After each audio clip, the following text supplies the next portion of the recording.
Hi, welcome to Tech Trick Tutorial. Today, we're going to show you Midjourney version 5 consistent character design. It's a step-by-step beginner guide for everyone to follow easily. If you find this tutorial helpful, please don't forget to hit the like and subscribe button. Now for today's video, I will be teaching you some tips on how to maintain consistencies with your different characters in Midjourney. Now, a lot of you people I know are using Midjourney to generate your own unique characters that you could use in different things. And sometimes when you duplicate or try to remake the character, it sometimes doesn't really duplicate it similarly with the original version. Sometimes there will be lots of variation, like a lot of things are going to be changed. So for today's video, I will be teaching you or giving you some tips and tricks on how to maintain consistency with your different models, characters, or whatever subject you're trying to create.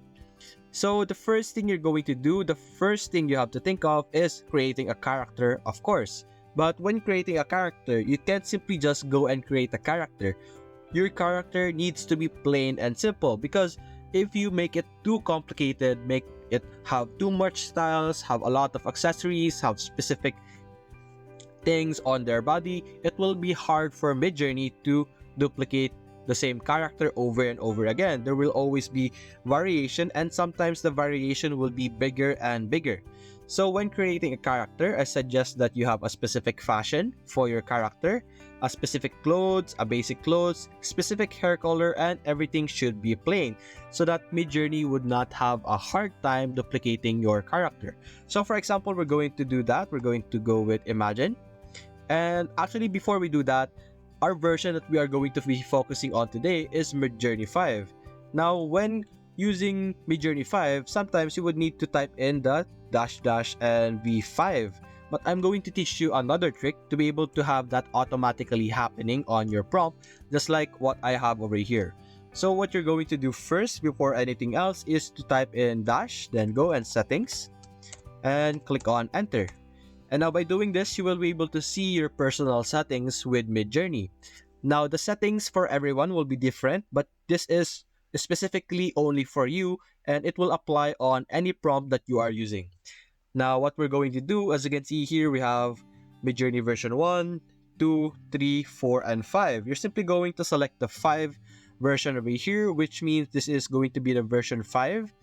You will be using the version 5 every time you type in the prompt. Whatever you do here on the settings, it will automatically apply to every prompt that you enter. And if you would like to reset that, you can simply click on reset settings and it will take away all of those options.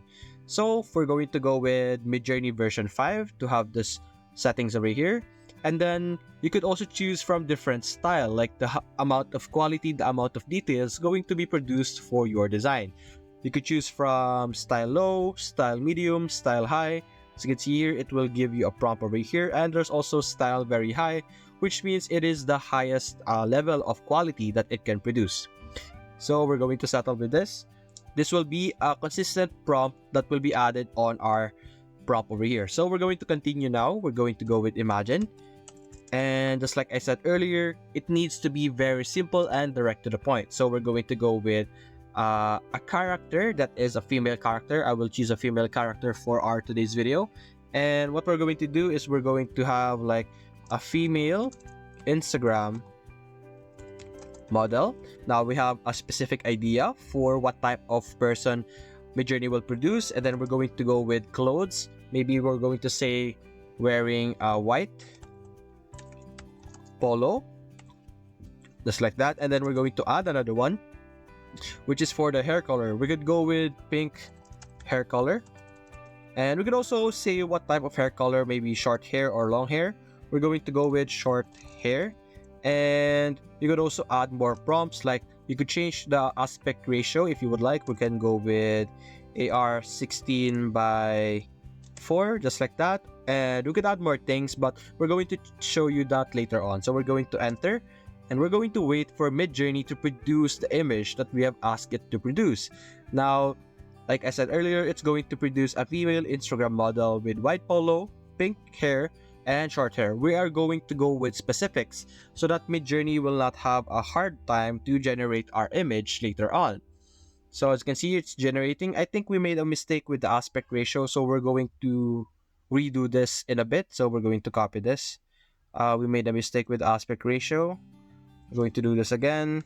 Imagine, and paste it over here, and we're going to click on enter, and we're going to use this one instead because I think I made a mistake with the ratio over here.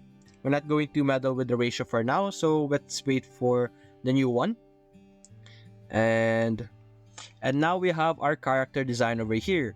Of course, we have 4 options. The first option over here, second, third, and fourth. We're simply going to select the most simplest version over here. So for me, I'm going to go with the second version, which is this one over here. So we're going to click on U2, and it will upsize or upscale the specific photo that we have. And then we could make variation for this. We could remaster this, or we could also favorite this as well.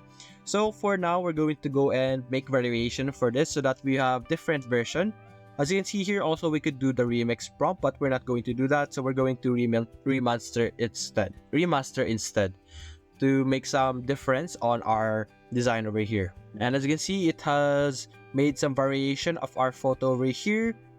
When you're doing variation, it's completely up to you. We're just going to do this to have more option to make sure that we are going to have a final design, that we are going to have consistency all the way. So we're going to make variation of this other one because I don't think I like any of this version.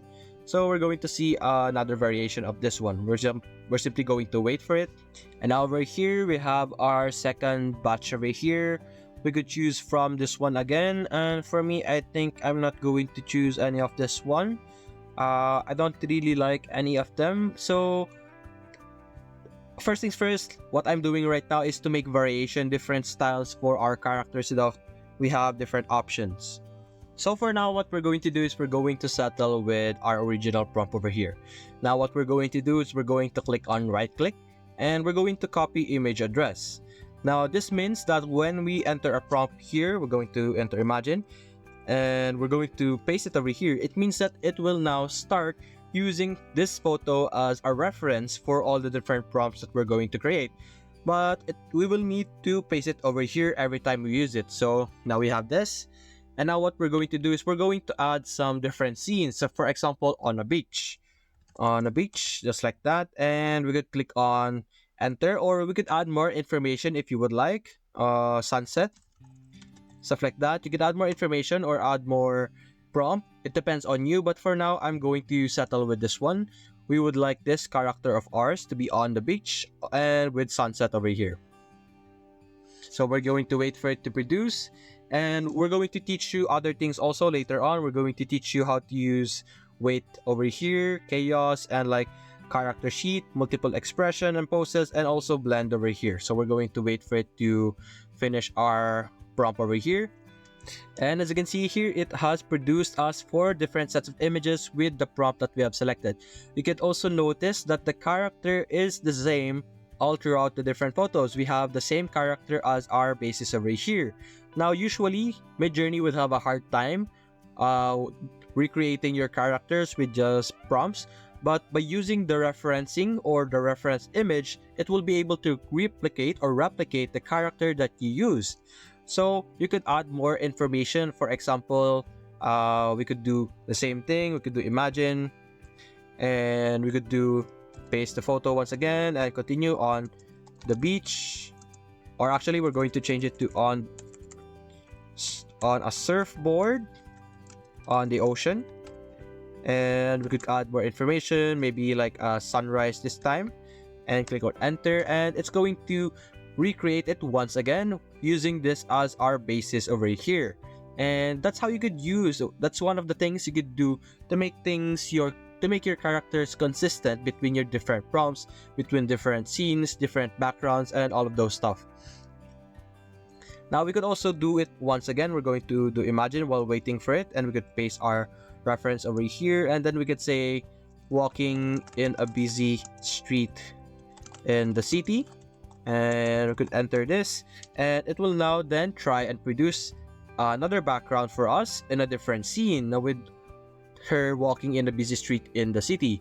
And as you can see here, it's not really working properly. We're going to wait for it to finish creating before we check it out properly if it works. And As you can see here, this is the final design. Although it's not really on a surfboard, but she is on the ocean, so it kind of works. Like the fort pick over here looks really well. We could upsize this so that we could see it closer. And we could use the weighted method actually, because over here we did say that she has to be on a surfboard. So what we can do is we're going to do imagine, and we could paste it over here once again, and then we will say on a surfboard, and we could do the double semicolon just like that. Doing this means that we are trying to emphasize that this has to be prioritized, or like this has to be something Midjourney has to do. So we could add a value like 5 for the double weighted method over here, then click on enter. We could also use the chaos over here, but unfortunately I don't think it's allowing us, so we could appeal. So let's see. And so we're going to wait for it once again, and actually see here we have our character here, and the 3 designs over here, the first one, second one, and third one, has different clothing. So even though it has the same character, we want to maintain the same design, like the same t-shirt, the same outfit. And so the fourth one is the closest one, so we could upscale the fourth, or we could add variation to the fourth one as well. And as you can see here, we're going to wait for our other prompts over here appearing. And unfortunately, I don't think the one on the surfboard is appearing very well, or like it's not the same character anymore. So it's not perfect. Sometimes it will make mistakes. So all you need to do is try until you get the proper version that you would like to have. And as you can see here, we have a person walking in a busy street with the character that we have. And we're going to be generating variations as well. As you can see here, these are different variations that we have. And you could also do separate things. If, for example, you would like to have a character in a separate background. So what you can do is you could ask Midjourney to generate you a background first. For example, in the middle of the jungle, and type that, and then we're going to wait for it to generate us a background, and we're going to use our main character over here to blend with our other photos. So we're going to have to save this and save it just like that, and we're going to go back here, see if it has finished generating, and it's generating a character, so we could easily replace that later on. So we're simply going to wait, and just like that, we have our design over here. We're going to go with a fourth design, so click on U4, and now we're going to save this design over here. So we're going to right click, save image as, and save just like that. And then what we can do is we're going to type in / then blend. Now over here, we can upload 2 different photos that we can combine. We're going to upload the first one, and then our second one over here. And then we could click on enter, and it will blend our 2 different photos together to make our character go to a different location while maintaining the same character. And as you can see, our character is now in a different background, and we have maintained consistency between our characters, just like what we did over here. Only some photos made some mistakes. It was not able to generate the proper images that we were asking it to do, but most of them actually generated our character and maintained consistency between the different photos that we have. And as you can see here, we could enlarge in the second photo so that we could see our final output over here. And as you can see, and although not perfect, and though not exactly the same as the original, it still managed to at least almost made consistency with our designs for our character. And that's it, guys. Hope you enjoyed the video. Thanks for watching.